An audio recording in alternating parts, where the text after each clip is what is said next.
も、ゆっくりレ夢ムです。マリサだぜ。ねえマリサ大変だわ。そんなに慌ててどうしたんだ？初回の動画の視聴回数がすごいの知ってた？知ってるぜ。制作者も喜んでたぜ。何があったのかしら？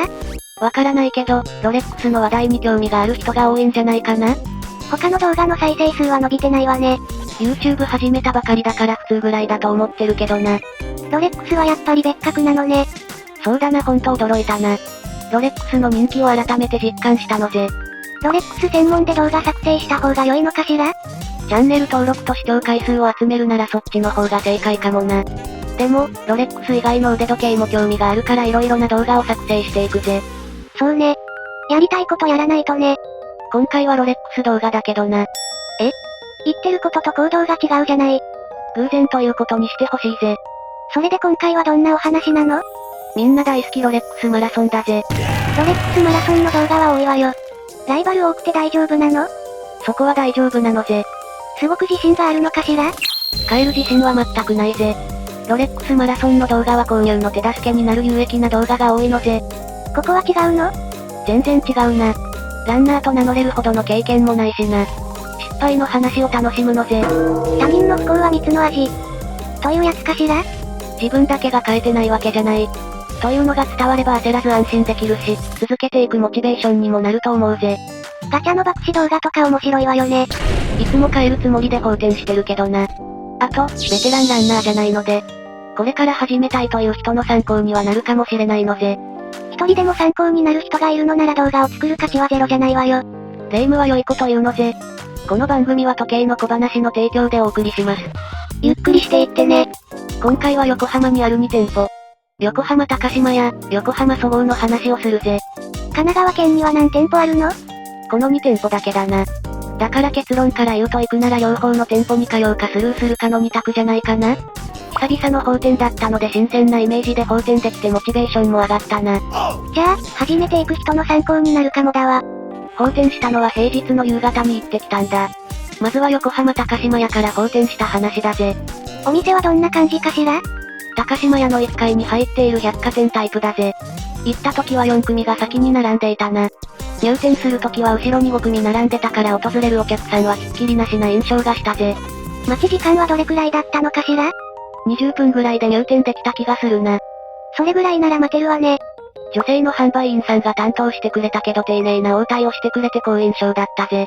どんな会話をしたのかしら？初めての来店なのか聞かれたので久しぶりに放店したことを伝えたぜ。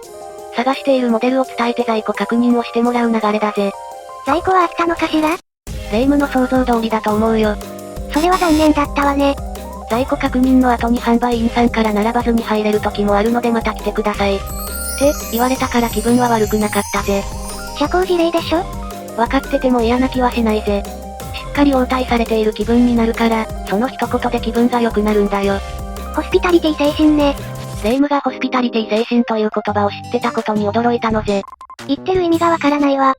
その後に横浜そごうに行ったのかしら？そうだな。横浜高島屋から5分ぐらいで行けるから回る効率はいいな。それなら両方の店舗に行くべきね。横浜そごうの2階にあるぜ。並びはなくすぐに入店できたぜ。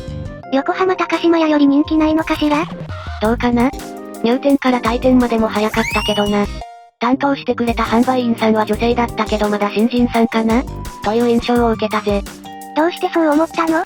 なんとなくだけど、ぎこちなさを感じたな。会話が始まらない気がしたのですぐに希望モデルを伝えて在庫確認してもらったぜ。それで在庫はなくてすぐに出てきたのね。お察しの通りだな。マリサはどちらの店舗が良かったの？担当してくれる販売員さんだったりで、日によって感想は変わると思うけど、この日だけで比べたら横浜高島屋の方が印象は良かったな。どこが違ったのかしら？横浜そごうの方は裁かれている印象を受けたな。横浜高島屋の方が丁寧な感じがしてせかされている感じはしなかったんだ。横浜そごうもサービスが雑とか態度が悪いとかはないんだけど、雰囲気が落ち着かない感じがしたんだ。内装のレイアウトの違いもあると思うぜ。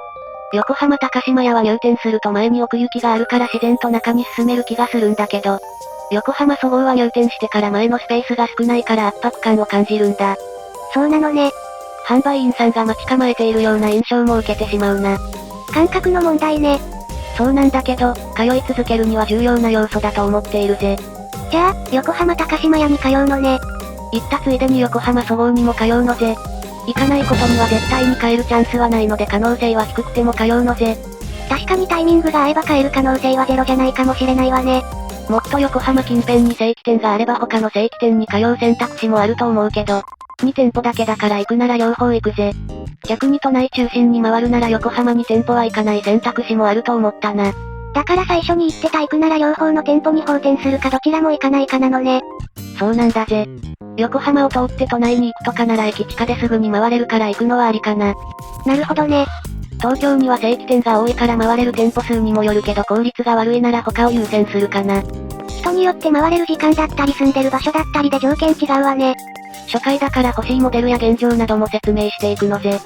そこに興味がない人はここで動画を終わってくれていいのぜ。チャンネル登録と高評価はしていってね。霊夢はずうずうしいことをさらっと言えるな。言うのはただだから言わないと損よ。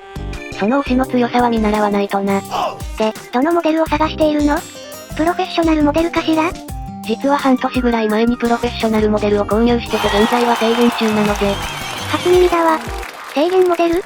制限指定モデルを購入すると1年間は他の制限モデルが購入できなくなるんだ。ちなみに同じモデルは5年間の購入制限になって買えないぜ。5年は長いし、色々なルールがあるのね。店舗によっては次のロレックスを買えるようになるのに数ヶ月かかるみたいな。裏縛りもあるらしいのぜ。なんでそんなルールがあるのかしら？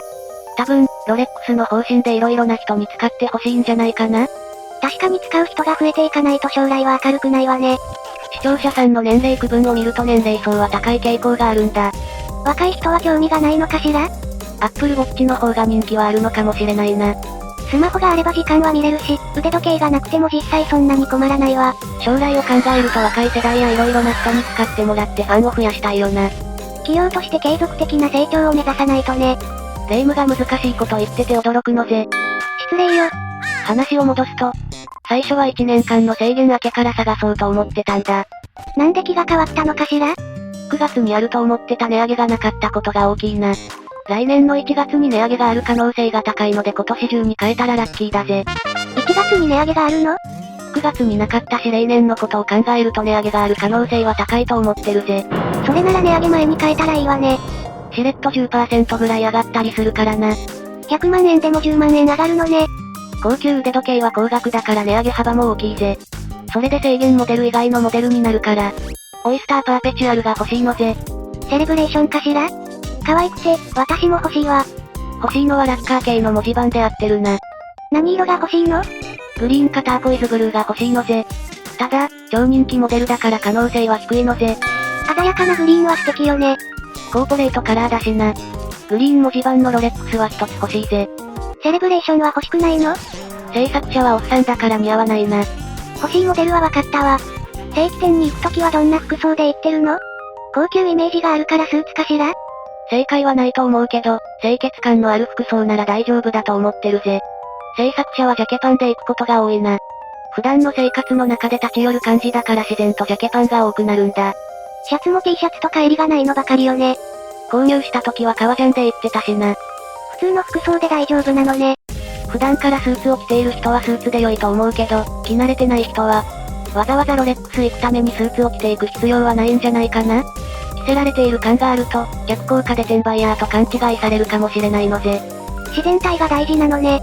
制作者はそう思っているみたいだ。ただ、高級腕時計を販売している店舗だから雰囲気を壊さない配慮は必要だと思うのぜ。どういうこと？霊夢がロレックスで時計を買うとしたら購入時の雰囲気や演出も楽しみたいと思うだろ？高級腕時計を買う体験なんて貴重だもんね。購入中に場違いな服装な人を見たら雰囲気が壊れないか？そういう場合もあるかもしれないわね。他のお客さんのことなんて気にならない人がほとんどだとは思うけどな。お店への配慮の気持ちは持つべきだと思うぜ。そういう心がけは普段から必要よね。自分が販売員さんの立場を想像して、好印象に感じることをするようにして、印象の悪いことはしないようにしてるぜ。相手の気持ちを考えて行動するのね。腕時計はロレックスをつけていってるな。ロレックス以外でもいいの？持っていない人はつけられないからな。そこは販売員さんも理解してくれると思うぜ。でも、腕時計をつけていないのは良いか悪いか判断が難しい気がするのぜ。どうして？腕時計をしていない、イコール時計に興味がない、転売ヤーと疑われてしまうかもしれないのぜ。過剰反応じゃないかしら？販売員さんは転売ヤーに販売しないように性善説じゃなく性悪説で観察してると思うぜ。性悪説？ここは重要だと思ってるぜ。例えば？誰に聞いたかは覚えていないんだけど、警察官はそういう思考になるらしいんだ。ポケットに手を入れて歩いていたら何か隠しているんじゃないのかみたいに考えるらしいのぜ。なんか人間不信になりそうで嫌だわ。警察官の場合は不審者に職務質問したりして事前に事件を防ぐのも大事な仕事だからな。神経が疲れる大変なお仕事だわ。日々のお勤めご苦労様なのぜ。話は戻るけど、販売員さんも少しでも疑いを感じたら売ってくれないと思うな。最低でもその腕時計がなぜ欲しいのかを明確に説明できるようにしておく必要はあるぜ。なるほどね。他にも心がけていることはあるのかしら？挨拶は笑顔でするようにしてるぜ。特に在庫確認してもらって帰る際は、笑顔でありがとうございました。というようにしているな。それは良い心がけね。販売員さんも在庫ありませんでした。というのは、慣れていても不満な態度を取られたら傷つくと思うんだよ。お断りするようで気持ちは良くはないわね。同じ理由で外食した帰り際にも、ごちそうさまでした。美味しかったです。と、必ず言うようにしてるぜ。見かけによらず気を使っているのね。次回予約していった際もよくしてくれること多いから試してみてほしいのぜ。お客様は神様、みたいに勘違いしていると損をするから気をつけてな。私も心がけてみるわ。あと、無理に会話を続けようと長引かせることもしないようにしているな。入店、即退店もよくあるぜ。顔を覚えてもらうには会話は重要じゃない？会話が得意じゃないのが理由だけど、無理に話を伸ばそうとしても楽に早く帰れと思われてそうな気がするのぜ。小心者ね。そこは会話上手かにもよりそうね。うちの制作者は会話が得意ではないしな。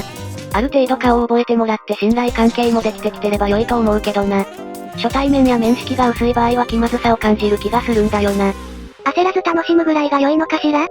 そうだな。ついでにロレックスマラソンぐらいが精神的にも楽かもしれないな。時間がある時に行ってみようかしら。初めてならドキドキ感も楽しめるぜ。マリサより先に購入しちゃうかもね。霊夢に先を越されないように頑張るぜ。時間がある時には放転するようにするぜ。買えなくても報告してね。マリサの失敗話を楽しみにしてるわ。性格悪いぞ。今回の小話はいかがでしたか？ロレックスマラソンの話はこれからも定期的に続けていくぜ。入店即退店だとネタにならないから頑張って会話するようにしないとね。久しぶりだからまずは顔を覚えてもらうために一から始めるんだぜ。ご視聴ありがとうございました。